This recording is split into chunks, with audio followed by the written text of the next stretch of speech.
नमस्कार मित्रों, नमस्कार आप सबको मेरा नमस्कार।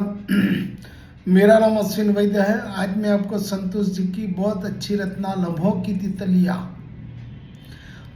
तितलियाँ रंग बिरंगी हवा के संग उड़ती है उमंग भरी। पलकों पर बैठे दिल को छू जाए, पलकों पर बैठे दिल को छू जाए, मधुर स्मृतियों में अपनी छाप छोड़ जाए। पर ये पल, ये तितलियाँ बड़ी नाजुक, जरा सी देर में हो जाती है अदृश्य। मुट्ठी में बांधना चाहे जो इन्हें, फिसल जाए जैसे रेत बहते पानी में। वक्त की साख से जब उड़ जाए फिर न लौटे चाहे कितना पुकारे। उनकी खुशबू, उनका स्पर्श बस यादों के फूलों पर बिखरा रह जाए।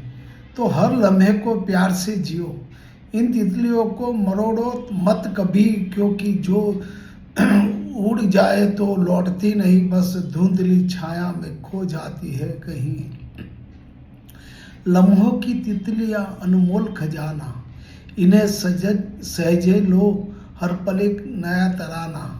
लम्हों की तितलियां रंग बिरंगी हवा के संग उड़ती है उमंग भरी। Thank you.